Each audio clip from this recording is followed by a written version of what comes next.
Hello les petits gens. Aujourd'hui, on va parler bière sur la chaîne Beer Academy. Pour commencer, cette vidéo ne parlera pas d'une brasserie belge. On parlera d'une brasserie tchèque. Cette brasserie, c'est Pilsenski Prasdoš As. Ne me redemandez jamais de reprononcer ce mot, je ne saurais pas le faire.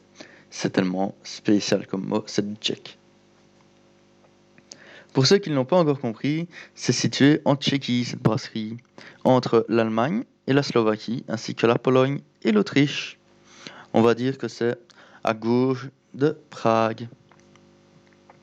Pour ceux qui se demandent un peu pourquoi on va parler de ça, il faut bien se dire que le nom de la ville, c'est Pilsen.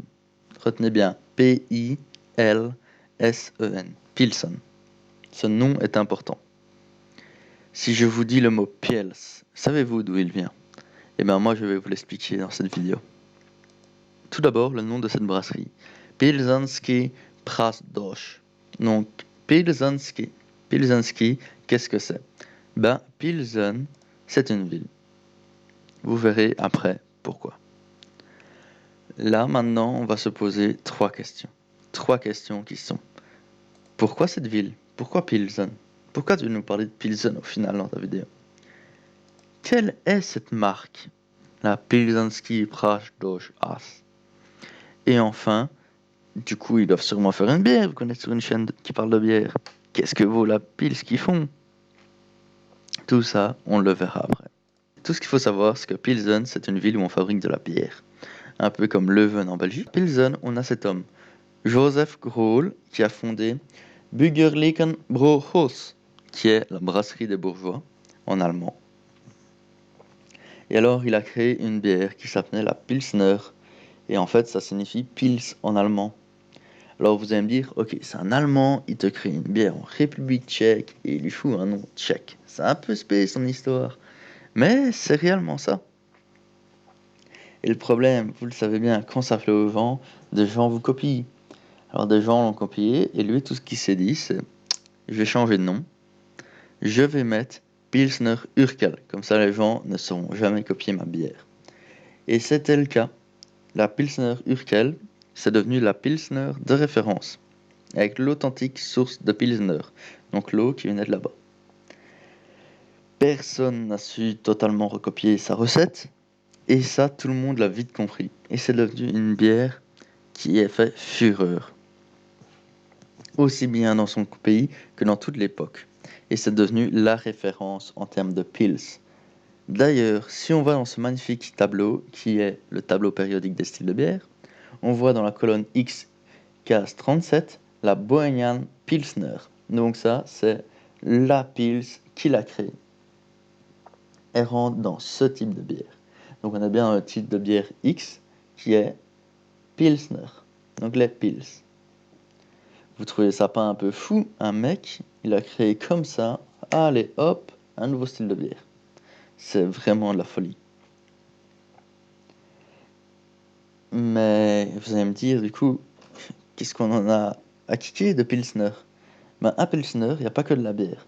Il y a aussi une cathédrale Saint-Barthélemy, qui est une cathédrale catholique. On a les anciens tunnels moyenâgeux, qui servaient à l'époque, lors des guerres et tout ça, à traverser la ville très vite pour aller d'un côté à l'autre. Et enfin, on a un truc badass, mieux que la bière, à mes yeux. On a une ancienne usine de chars Hetzer allemand. C'est en fait une usine Skoda qui a été réquisitionnée pendant la guerre pour fabriquer des chars. Donc le Hetzer, c'était un peu le chasseur de chars. Au lieu d'avoir un mec qui se baladait avec un bazooka, c'était un char bazooka, on va dire. Son but, c'était détruire des chars. Après, il a été utilisé dans d'autres choses, mais à la base, c'était détruire des chars. Pour ceux qui sont un peu plus pacifistes, il y a aussi une très belle gare de style Art Nouveau qui est vraiment magnifique à Pilsner.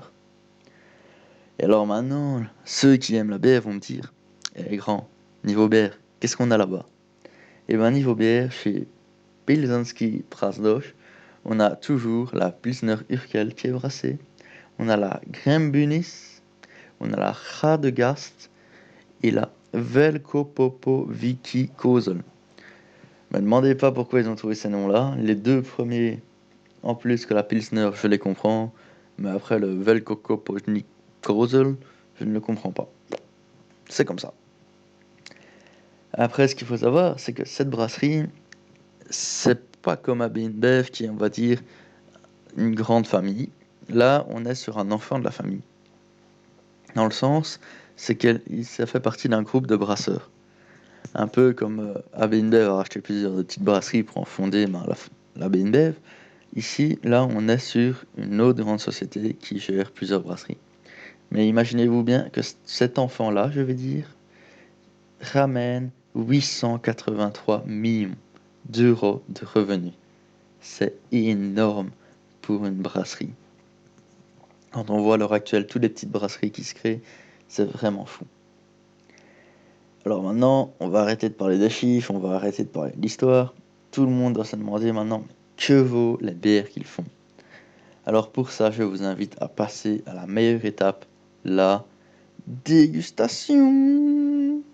Donc voilà, nous voici dans la dernière partie de cette vidéo, qui était donc consacrée à la Pilsner Urquell, qui est, comme je le rappelle, une bière tchèque et non belge. Donc cette troisième partie, c'est la dégustation. Donc pour commencer, on va regarder un peu la bouteille. Sur cette bouteille, on peut noter la présence de différentes calligraphies, que l'étiquette n'est pas en français malheureusement, elle est dans une langue un peu inconnue, mais on y retrouve un peu de français. Donc la date de validité de la bouteille. Donc il faut savoir que cette vidéo a été tournée en février. Pas voir la bière primée. Et donc ici là, on peut bien voir le logo de la ville de Pilsen, en République tchèque, l'année de fondation. Et on peut voir même ici sur le bout.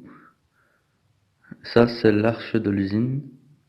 Donc c'est vraiment une pils. Pour une pils, elle a une étiquette très très recherchée. Donc maintenant ça va être servir la bière. On voit aussi à quoi ressemble la bière une fois servie. On voit vraiment bien que c'est une pils. On voit bien la couleur du blé. C'est assez impressionnant comparé à une pils traditionnelle belge. Et alors on remarque qu'il y a une toute petite mousse. Parce que c'est une 33 servie dans un verre à 25. Mais sinon, ouais, la mousse est quand même pas mal. Et on note bien toutes les molécules de gaz qui remontent en haut pour former de la mousse.